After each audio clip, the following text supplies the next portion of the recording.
Welcome back to episode 9 of Wyandot Lake and the penultimate episode of our first themed area.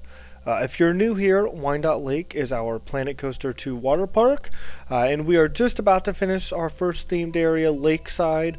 So if you haven't been caught up on the or on the series, go ahead, pause the video, and head back and get caught up. If you're still here and you're all caught up, fantastic. Let's go ahead and dive in. We're going to do just a little bit of prep work with laying down some dirt around the area. Although real quick, we're going to fine tune kind of our edges here. We see we kind of moved the diving boards a little bit there. This is a problem I've had, was the smoothing with the different depths. So if anybody has any tips on that, let me know. So we're just doing kind of a little bit of touch-up stuff, and then we're going to go ahead and get into the lake itself, and we're also going to do some prep work for our foliage with laying down some dirt here. I have to say, I love how much better dirt looks in this game compared to Planet Coaster 1. I feel like in Planet Coaster 1, you kind of had to go with that sand look, which was just way too bright. It just didn't look right. It wasn't natural. And of course, we had the little square tiles. But even then, I just didn't feel like it looked great. So we're going to go ahead also today and wrap up the lake itself, which we've talked about before, is going to be called Wyandot Lake. It's going to be kind of the namesake of where the park got its name from. So this was just kind of here before we got here, and what we'll do eventually is we'll put a bunch of trees kind of through the entire undeveloped area. So the lore, I guess, of the park, if that's what you want to call it, is essentially you had this forest area, and there was this lake on the outer edge, and somebody came through and said, you know what, this would be a great place for a water park. And so that is what happened. And so here's our beautiful water park, and there it is. There's the lake. There's Wyandot Lake. And I think just kind of looking at the shaping of it, you could also say, you know, the lake used to be a lot bigger, and then we built Lakeside and had to shrink the lake down a little bit to get what we got. So I do wish you could bring the water level up higher.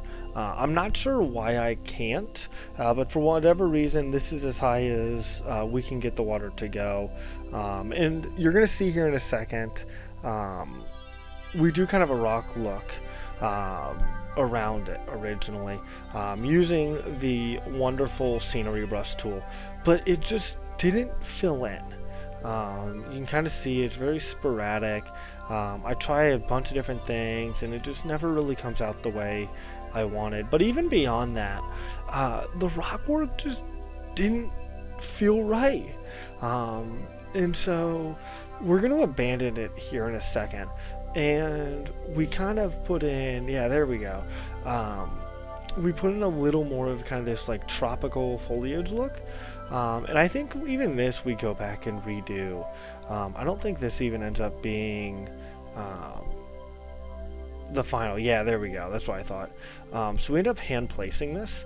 I know the scenery brush tool is a great tool, and it's a new tool in the game, and I'm sure we're going to use it an absolute ton. But it just feels like for areas like this, especially right around waterways and everything, it just works a lot better to do everything by hand. And so that's what we end up doing. Makes it a little more consistent, a little more filled in. And I really also like going with the more vegetarian look compared to the rock look. It just feels a little more natural. I feel like it fits the area just a little bit more. And so we'll come back to this here in a little bit once we kind of get this fencing in, but it looks really well. Speaking of the fencing, also, I think this fencing just looks fantastic. This is going to be kind of the fencing we're going to go with on both sides of the path, right? We're only putting it on one side of the path right now, but eventually we'll put it on the other side of the path as well once we kind of go in and build the lazy river.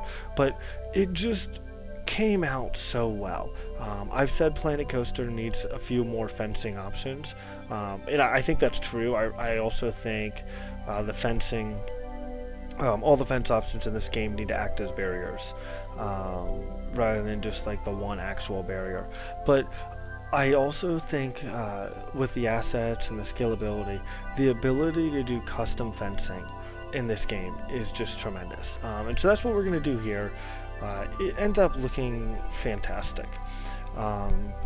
So let me know, like, if you know of anyone that does really cool kind of custom fencing, drop their names below. And like, I'd love to go check out their videos to kind of see the stuff they're doing, because I feel like I do a lot of custom fencing, which is something I want to focus on. I've talked about before, I didn't do a lot of that in the original game, but I also feel like I don't have a good idea as to kind of what different fencing options look like. So let me know, and I'd love to go back and look. We're also going to work on some pathing stuff here. I love the pathing in this game and the pathing stamps. We're going to remove kind of that area, make it open up a little more.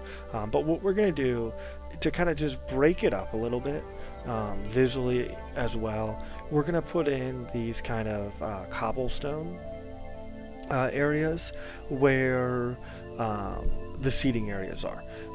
That way, in theory, it never works this way. Anyone that has worked in a customer-based job will attest to this. In theory, guests will know, like, oh, chairs need to stay on this, like, cobblestone area, and then kind of the blue pathway is more of your walkways. I'm sure guests will grab a chair from all the way across the area and move it over, because that's of course how that always works.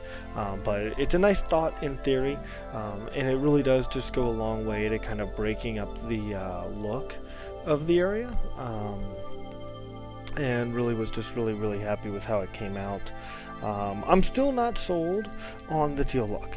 Let me know below what you think of the teal look, and if you would do anything different. I think I might switch it to more of like a tan, kind of a beachy sand color.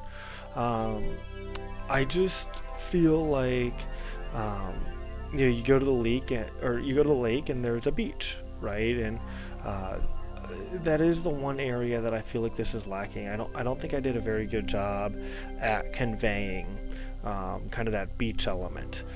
So let me know what you think, and if I need to put in a beach area, we most definitely can do that. So I talked earlier about, and we'll get into this in a little bit, but kind of the foliage look and the dirt look. So this is kind of where that infinity pool is going to be. So I talked last episode about this fencing, and you didn't really see over, but what we're going to do is we're going to put this kind of foliage grass, I don't really know what it's called, I want to say it's like scalia or something like that, kind of over there, and it works well. And then over here, I do like this. I think this, I tried to use the custom scenery brush again, and it still just did not work out.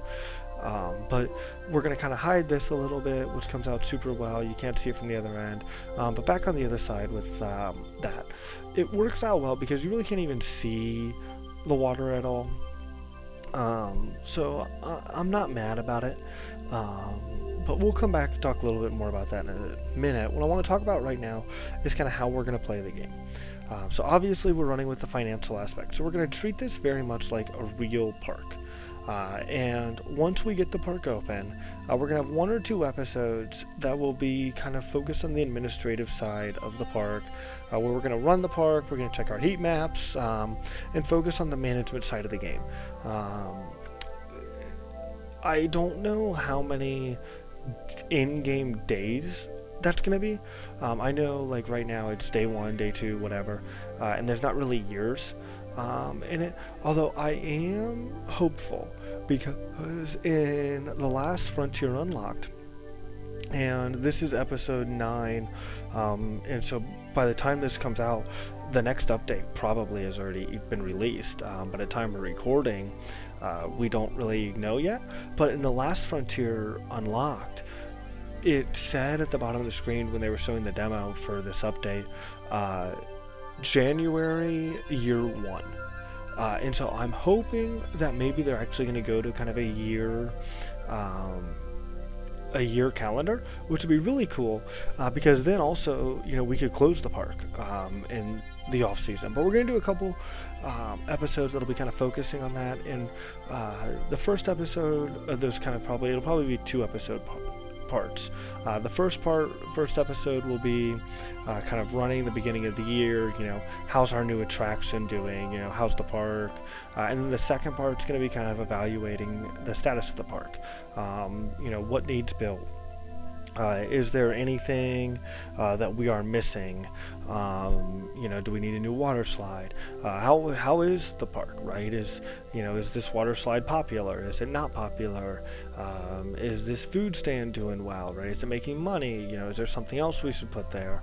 And then we'll go into the off season, which will be kind of 3 or 4 episodes, which will be our off season projects, right? So we'll probably have kind of one big off-season project a year, but we'll probably have total 6 or 7, maybe even a couple more than that, total projects a year, right? And that's going to be everything from, of course, building new water slides and whatever, to, we're going to replace this restaurant, or we're going to build a new restaurant. So we'll do kind of 3 or 4 episodes of that. And then we'll go back and we'll do the season, and that's kind of how we're going to treat it, because I really want to focus on treating it like a real park, and I don't want to build like a big new capital project every year. I want there to be kind of a needs-based evaluation, right? And with the heat maps is a really cool element, because I think in Planet Coaster 1, people were always thirsty, but what you didn't know was where those people were. And so to be able to look at those and then say, okay, I see a lot of people that are thirsty over in this area of the park, right? And so we need to definitely add either a vending machine area, which is not ideal, or we need to add a beverage location, right? And where can that fit in, and what do we have to remove, and all that. And I just think that's going to look super great. I'm super excited for that. So we'll see kind of how that goes. The goal will be to add a major attraction every kind of 2 years or so, budget permitting. So we'll kind of see how that goes. So in terms of the foliage, so you can see we're starting to really place the foliage here. I've talked about before wanting to have the beauty of Busch Gardens and Dollywood with the theming of Universal or Disney. And that means 2 primary things. If you've ever been to Busch Gardens, Williamsburg, or to Dollywood, they are beautiful parks, a ton of foliage, a ton of greenery, shade, and so we want to have that. But in terms of Disney, Universal, we want areas to be hidden. We want you to come down that path and look in and, see the slide, or, see the pool and go, oh my gosh, I want to go over there.